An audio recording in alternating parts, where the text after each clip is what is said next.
Hello and welcome to Rajya Sabha Television. You're watching Security Scan. I'm Frank Rausen Pereira.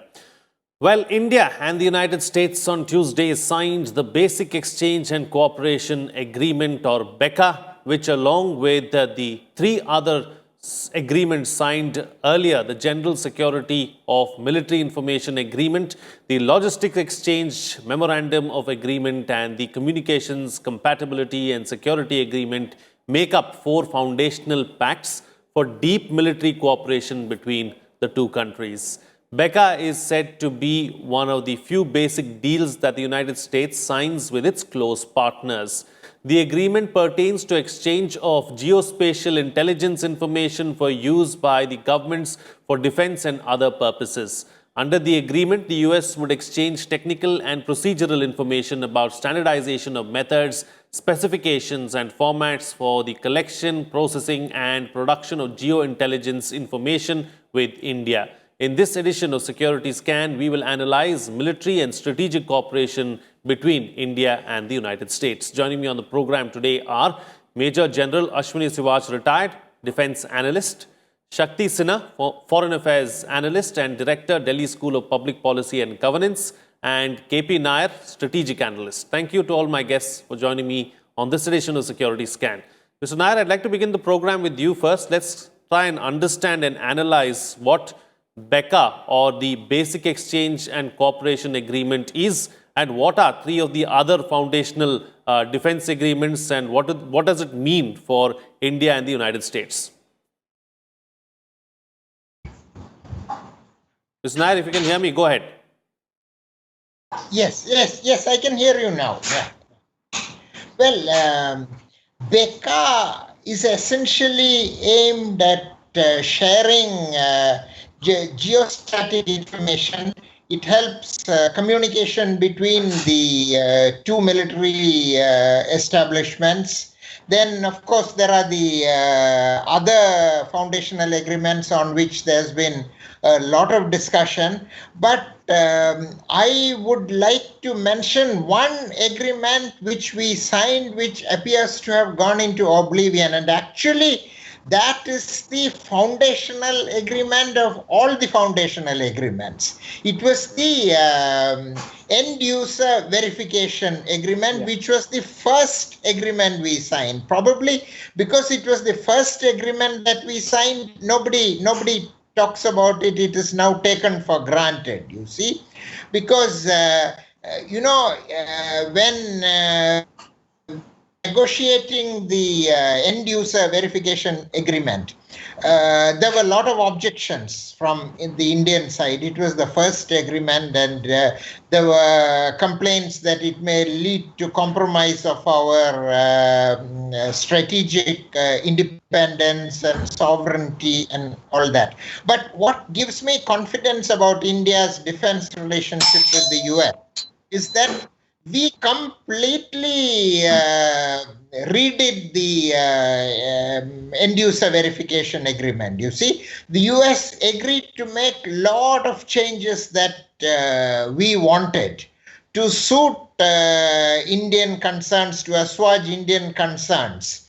And the fact that the Americans agreed to make those changes, they normally don't do, you see, because they say these are foundational agreements.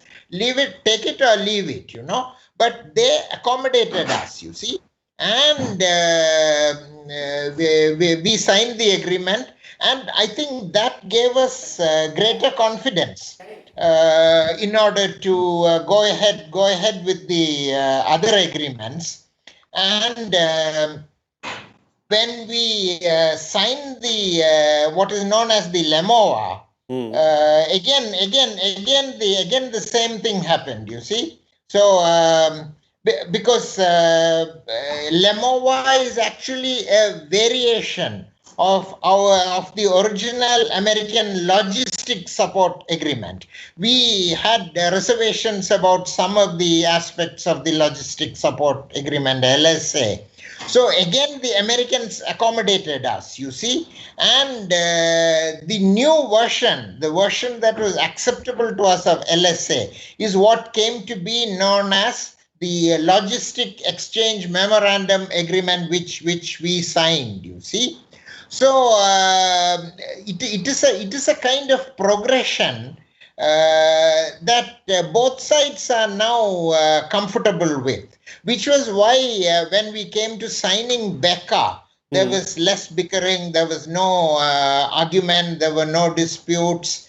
And having signed these agreements now, I think we are in a position to move forward, move further in relation to military and security cooperation with the US. Right, absolutely. All right, so we'll talk a little more about military and strategic cooperation between the two countries ahead in the program as well. I'll come back to you on, the entire gamut of the relationship. But General, let me bring you into the picture now. From a defense and a security point of view, how important are these four agreements? What is it that our defense capabilities, how do they improve, and what does it mean for us?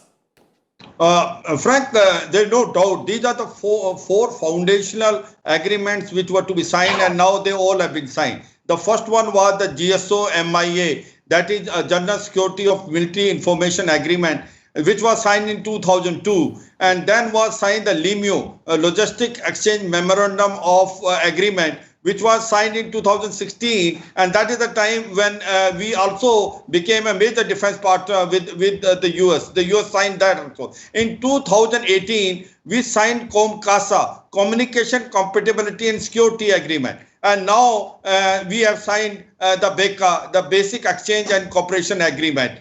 So this has been signed now. So after these four agreements have been signed, we and US have become a strategic partner. All these sort of agreement has given edge to us. Now we can, as far as BECA is concerned, first let me clear that by signing a BECA, you can get a geospatial map information, which will able to give you a classified information of satellite and sensor. This improves your accuracy of your missiles and intercontinental ballistic missile. Therefore, what it says is that by having these BECA signing now, your potential of and capability of hitting your target have increased manifold.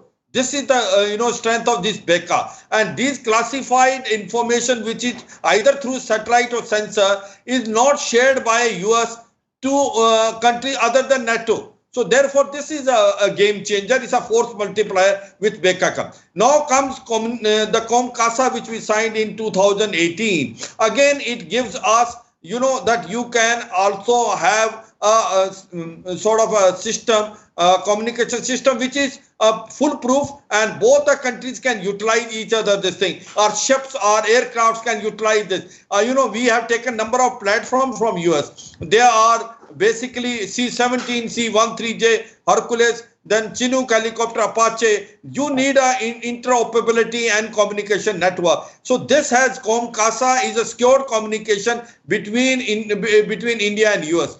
That is also again not shared by many. Then in 2016 was Logistic Exchange Memorandum of Agreement. Now this gives us added facility that both these countries can utilize the port facility of each other in terms of their, it can be that repair, maintenance, and even refueling capability, not only in our own ports, also ports which are basically taken by each other in Indo-Pacific region. So that was a very important thing. And fourth one, the first one which we signed in 2002, that was GSOMIA, basically General Security of Military Information Agreement. It was basically, every time it was realized that whatever the US is sharing with us, how secure that information is. I hope that information is not passed to countries which are not the friend of US. So this was very important.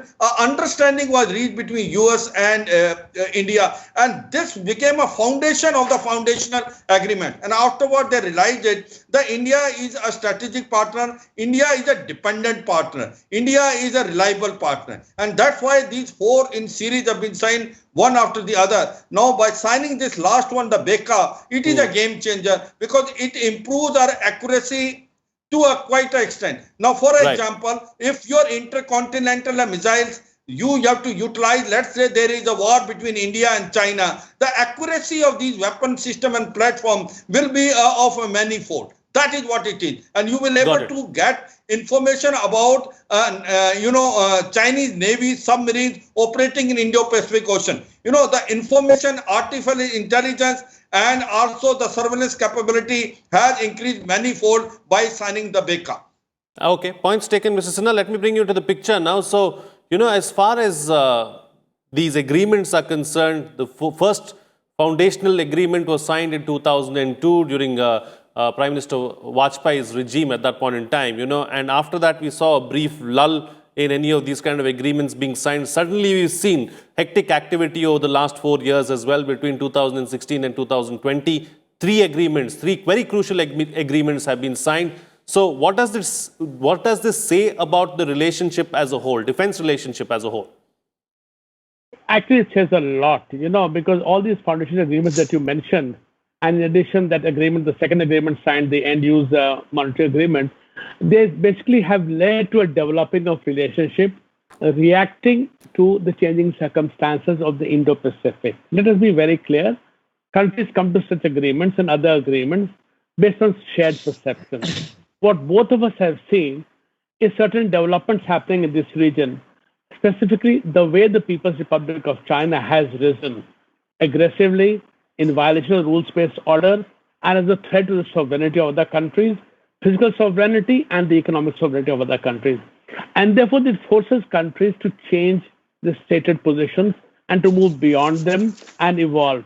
And I think it is in the interest of both our countries and others, Japan, Australia, actually even South Korea, Indonesia, etc., to move to reach a situation where we are able to ensure that our sovereignties are protected and the rules-based order, which recognizes all countries as equal, following the same rules, that is retained and that is maintained. That is of great threat to us. Otherwise, if we lose it out, so each of us cannot fight everybody. And therefore, the need for India and the USA as two very important countries. See, India's position, geographical position, the heart of the Indian Ocean, very important location in terms of the world trading routes, the oil routes, etc. The USA as being a predominant player in the region, not just in the Pacific, but even in the Western Pacific and even in the Indian Ocean. We have to recognize their military presence there.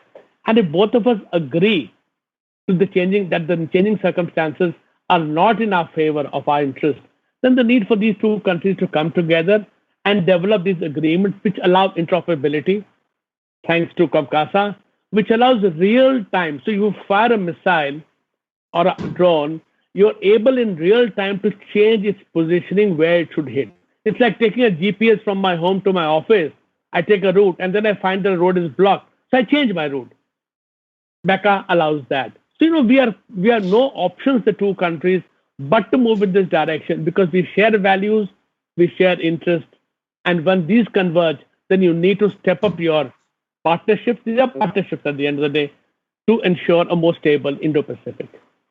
Right. Okay. Taking the discussion forward now. So, Mr. Nair, the defense and security relationship between India and the United States is not just limited to these 4 agreements, isn't it? It's much bigger and much wider than that. Yeah, yes, indeed. Actually, thank you for asking this question, Frank, because I want to go beyond these agreements and dwell a little bit on the broad framework of the military and strategic agreement between India and the United States. You see, it was, first of all, it has taken 15 years for us to get here because we signed the US-India Defense Framework Plan 15 years ago. And Shakti will remember, of course, that when Prime Minister Vajpayee went to Washington, they first proposed that India will have a person, a liaison officer stationed at the central command, the CENTCOM. Actually, we should belong to the CENTCOM because CENTCOM is what in the American system from Pakistan all the way to Africa, to Kenya and beyond. It is dealt with by CENTCOM. But we were never part of the CENTCOM. I don't want to go into why, because of shortage of time. But we were always put in PACOM, the Pacific Command, where we don't belong. So when Prime Minister Vajpayee was in Washington, they proposed that for the first time we will have a person in CENTCOM. Then nothing happened, I mean, it just agreed and then nothing happened. But today, how far we have come. I mean, we have a relationship with the Pacific Command now, but more than that, our liaison officer is in Bahrain at the US Navy's Central Command, NAVCENT. The liaison officer is there. That means, Bahrain, that region is probably the most volatile today because of Iran and US conflict with US and, Israel, Lebanon, everything then. And it is NAVCENT which deals with these. So in the most volatile region of the world for navies, where the American presence is intense, we are now a part of that. So that is how far we have come. And similarly, the Indian Navy established the Information Fusion Center for the Indian Ocean region, IFC-IEOR. And, as Shakti mentioned, the Indian Ocean region is so crucial for us, for our bread and butter. I mean, 75% of maritime trade in the world passes through the Indian Ocean region. 50% of the global oil movement passes through the Indian Ocean region. And that protection and sharing of information about this very critical region was the reason why the Indian Navy set up the IFC-IOR. And the Americans are now part of it. Just as we are in NAVCENT, the Americans now will have a liaison officer at this information center. Right. And many US allies are not in this situation. Now we are associated with the Central Command and with the Pacific Command, you see.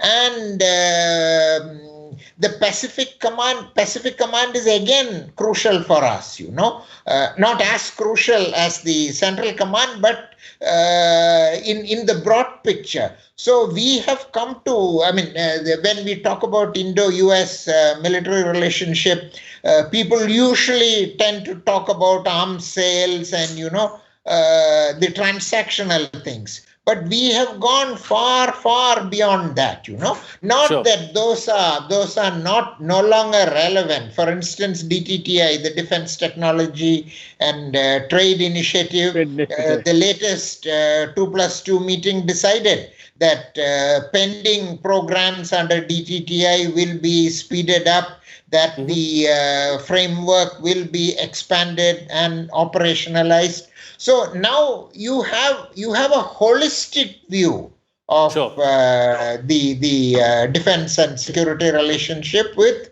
which both countries have acknowledged. Absolutely. So, General, let's talk about the level of collaboration and cooperation then between the two countries as far as defense, security, and strategic issues are concerned.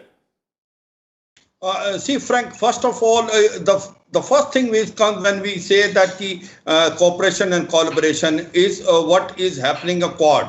Now, with the four countries coming together, Indo-Pacific, that is India, US, Japan, and Australia, to have a freedom of navigation and rule-based order in Indo-Pacific. These four countries have made a lot of difference. You remember in 2007, informal alliance was formed. But this did not take on because the point was the country like Australia, country like Japan did not want to antagonize China. And India also was a hesitant partner. But this exercise which started taking place between India and US called Malabar, and thereafter Japan also became part of in 2017. Now, this year we have invited Australia and Australia has agreed, and this time the Malabar exercise will have all 4 countries which are the component of Quad, that is US, Australia, India and Japan. Now the relations are now becoming stronger day by day between India, US and all the 4 Quad partners. And we are talking about not only Quad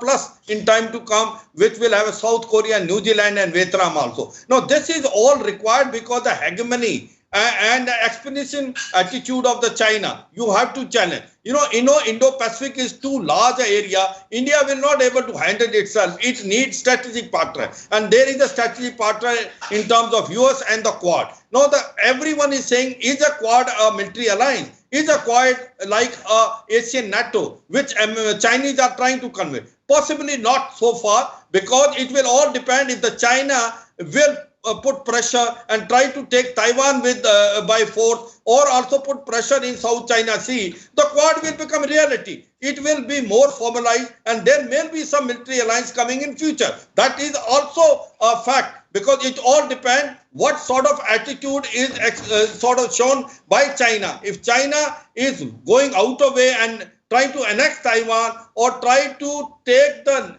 islands by force in South China Sea, then this will become a reality. Now, other things which are happening between India and US specifically are that number of exercises are being conducted. There is a called Yudh Parihar, which will be taking between Indian Army and US Army, then Vajra Parhar. Then there are, number of other exercises where both the countries are becoming a partner. So that major defense partner, which was being nominated in 2016, it is showing now the impact and effect on the ground. Now, as far as the weapon system are concerned, we were purchasing almost 70% and above weapon system from Russia. And we were only purchasing about 5 to 7% from US. As the time is passing on, especially after 2010, you will find that percentage is gone almost about 20% from US, and you have bought certain strategic weapon, and the US has now come forward and given you the state-of-art weapon, whether it is C-17 Glowmaster, C-13J Hercules, then it is a Chinook helicopter, and then Apache attack copter, and then M777 ultralight Howitzer, which is the state-of-art RT system which can be lifted from one valley to another by Chinook helicopter. So they have gone out of way to take care of our requirement. Now they are offering us another 2-3 weapon system, which one is Q9, that is a armed drone. What we wanted, they are also offering us F-18, but they are still not offering us F-35. We are now want that F-35 should be given to us, but they are hesitant to give us because they are saying that you have bought S-400, which is an air defense system from Russia. Possibly there is a hesitation on the part of American, but we are trying to bring out, we are not going to buy F-15, which is a improved version of F-16. We are not looking for aircraft only for next 4 or 5 years. We are looking for an aircraft which is for next about 30 to 40 years. And hence, we will like to have F-35 or any improved version. But this talk is going on. There is a better understanding between US and India. The strategic partnership is increasing. And this is showing result. Also, when there is a sort of face-off between India and China in Ladakh. We know if there is a war between India and China, India has to fight its own war. But American can give you a lot of support in terms of material support, in terms of intelligence, in terms of artificial intelligence and surveillance. And that is what it is coming in. Then in future, our cooperation between India and America is growing, and it will make a more, you can say in Indo-Pacific, it will be a more safe, it will be free, open, and it will be a rule-based sort of this thing where territorial integrity and sovereignty of the all nations will be recognized. the disputes will be resolved by peaceful means by all the countries, and US and India is partnership is there to stay for long. Okay, all right. So, Mr. Sinha, let's get concluding remarks from you on the best way forward, and also where are the defense ties between the two nations headed? Frank, it's a very interesting point you raised here because, defense ties are very important. Many of them have been mentioned. I'll just add a few.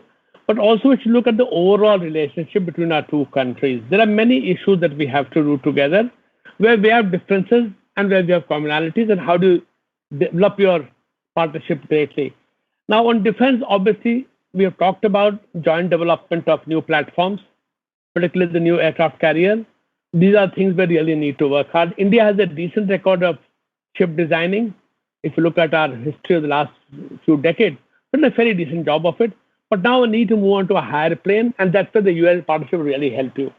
If you look at things like cyber, I think this is the real future where threats, where really we are doing our best. We have started moving a lot, but we still have a long way to go. If you look at the number of hacking attacks on our systems, our vulnerabilities, I think this is something, again, where India and the USA have inherent strengths as open societies, but inherent weaknesses because we are open societies. And therefore, the need, again, to collaborate on improving your firewalls, improving your systems, but yet not infringing on human liberties. I would also look at things like joint work in the field of science and technology, say energy as an example, with petroleum not being a viable substitute, you have to get out of thermal. What is it that we can do together? India has set up the ISA. Can the USA contribute? France is there. Can the USA contribute to that? So, you're looking at development of our system. Marine domain awareness has been mentioned. The Fusion Center in Gurgaon has been mentioned. Again, this needs, at this stage, it is still at a lower level of operation. We have to build on it. India's presence in CENTCOM, Kepinar has just mentioned it. But now with the new agreements, it's also India, inherent part of Indo-Pacific Command in Hawaii, the CENTCOM, and also of the Africa Command. Because at the end of the day, your interests in the Indian Ocean are limited to the broad waters around India. Your hijacking takes place on the coast of Somalia, comes down to Seychelles, Comoros. So your whole area is in your interest to work together with the USA on defense matters. And yes, the Quad as Malabar or the Malabar as Quad, and then the Quad Plus, bringing in countries that already mentioned, Indonesia as an example, others, also France. France is a very important physically present in the Indian Ocean and in the South Pacific. These are territories of France, overseas territories. These are not colonies. They send MPs.